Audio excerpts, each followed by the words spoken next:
అందరికీ నమస్కారం. It's me Prasu ఛానల్కి స్వాగతం.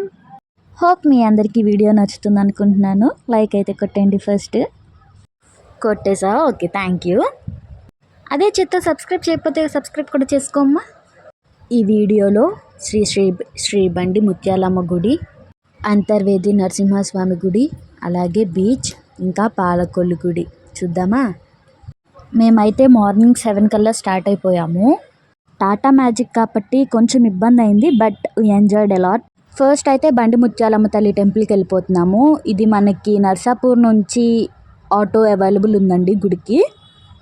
ఇంకా పామ్ ట్రీని అయితే పూజిస్తారు. ఇంకా స్టోన్స్ ఉంటాయి 3, వాటిని కూడా దేవతలానే చూస్తారు. యంగర్ బ్రదర్ వచ్చేసరికి పోతురాజు, అండ్ సిస్టర్ వచ్చి మారియమ్మ. అదిగోండి ముత్యాలమ్మ తల్లి. ఇక్కడ రూమ్స్ కూడా అవైలబుల్గా ఉన్నాయి, అంటే వండుకోవడానికి ఫ్యామిలీస్. ఈ గుడికి ఎక్కువగా సండేసే ఎక్కువ జనాలు వస్తారంట. ఇంకా అక్కడ కొబ్బరికాయలు ఇవన్నీ అవైలబుల్గానే ఉన్నాయి. ఇంకా కొన్ని షాప్స్ కూడా ఉన్నాయి. బాగుంది గుడి. హైవే పక్కనే ఉండిద్ది అనమాట. ఇవే అనమాట స్టోన్స్ చెప్పాను కదా, 3. నేను అమ్మవారిది హిస్టరీ కూడా పెడతాను చూడండి. ఇదే అది, ఒకసారి చదవండి. ఇప్పుడు నరసింహస్వామి గుడికి తీసుకెళ్తాను, వచ్చేయండి. ఈయన ఆలయ నిర్మాత అన్నమాట. కొన్ని నేను హారిజెంటల్గా కాకుండా వర్టికల్గా తీసాను, అందుకే ఇట్లా ఉంది. సో అడ్జస్ట్ అవ్వండి. వచ్చేసరికి షార్ట్ వ్యూ అన్నమాట. ఇక్కడైతే చాలా ఆవులు ఉన్నాయి. అన్నిటికీ మనం అరటిపళ్ళు పెట్టచ్చు. ఇంత వాన్లో కూడా మీకోసం తీసినందుకు ఒక్క లైక్ కొట్టండి ప్లీజ్. మీకు తెలుసా కౌ హగ్ అనేది ఒక థెరపీ అని. ఇంకా గుడిలోకి వెళ్ళిపోదాము. ఇక్కడ గుడి అయితే చాలా అంటే చాలా బాగుంది. అన్నదానం కూడా చేస్తున్నారండి ఈ గుడిలో. ఇంకా టికెట్ కూడా కొనుక్కోవచ్చు అనమాట. 100 రూపీస్కి దేవుడిని దగ్గరగా చూడొచ్చు.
ఇప్పుడు మనం అన్నా చెల్లెళ్ళ ఘాట్ దగ్గరికి వెళ్ళిపోదామా.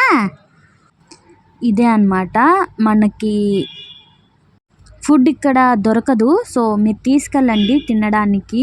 అప్పటికప్పుడు అంటే దొరకదు కదా. డ్రింక్స్ అట్లాంటివి అయితే అవైలబుల్ ఉంటాయి ఇటు సైడ్. ఇదే అన్నమాట అన్నా చెల్లెళ్ళ గట్టు అంటారు. ఇంతకీ ఇక్కడ ఎందుకు ఈ పేరు వచ్చింది తెలుసా మీకు? ఎందుకంటే చూడండి, ఇటు సైడ్ గోదావరి, అటు సైడ్ వచ్చేసరికి సముద్రం అన్నమాట. ఈ 2 కలయిక, అందుకే దీన్ని అన్నా చెల్లెల గట్టు అంటారంట. ఇక్కడ గోదావరి చెల్లైతే సముద్రం అన్నమాట. ఇప్పుడు మనం బీచ్కి వచ్చాము. బీచ్లో కూడా అన్ని ఫుడ్ ఉంటుంది. బీచ్లో అయితే అన్నా చెల్లెల గట్టు దగ్గర అయితే ఉండదు ఫుడ్.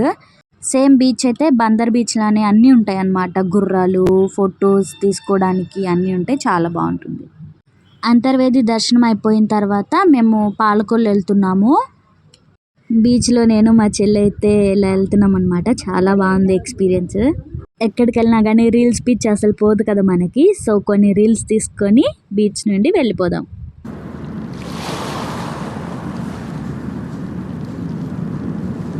గైస్, మనం ఇప్పుడు పాలకొల్లు బయలుదేరాము, కానీ దారిలో ఇది దాటాలంట ఎవరైనా కానీ, ఇదే ఎక్కాలంట. టాటా మ్యాజిక్ అయినా కానీ ఇందులోనే తీసుకెళ్ళి దింపుతారంట.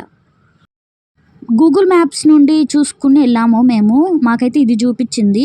వేరే రూట్ నుండి వెళ్ళాలంటే బ్యాక్ నుండి మళ్ళీ వెనక్కి తిరిగి వెళ్ళాలి. సో అదైతే 25 కిలోమీటర్స్ కాబట్టి ఇదే ఎక్కేసాం మేము కూడా. సో ఇది ఎలా వెళ్తుందో మీరు కూడా చూసేయండి. ఈ లాంచీ అయితే చాలా బాగుంది. ఇది ఎక్కుతుంటే మబ్బులు చూసారా ఎంత బాగున్నాయో. 2 పడవలు కూడా ఉన్నాయి అక్కడ. సో ఇది ఫుల్ అయిపోయింది కదా, మొత్తం 2 అన్నమాట. ఒకటి వెళ్తుంటే ఒకటి వస్తుంది. సో ఇది కూడా చూపిస్తాను. గాయస్ మనమైతే లాంచీ ఎక్కేసాము.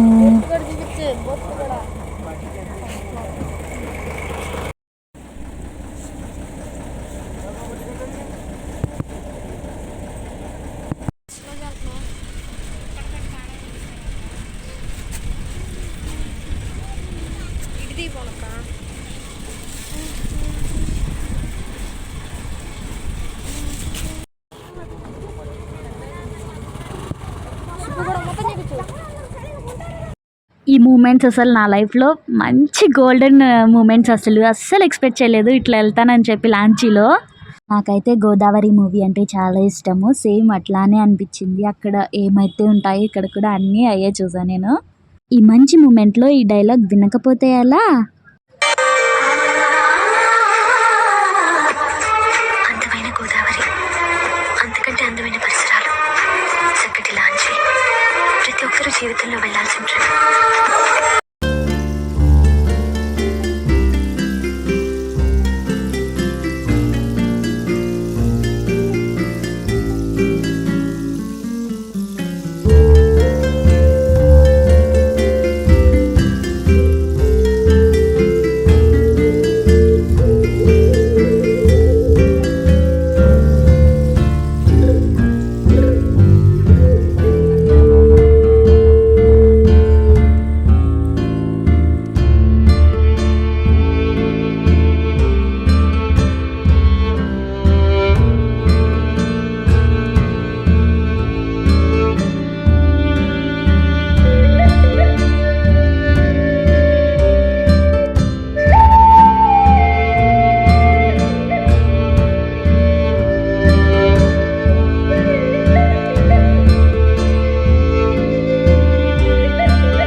ఇప్పుడు మనం పాలకొల్లు చేరుకున్నాము.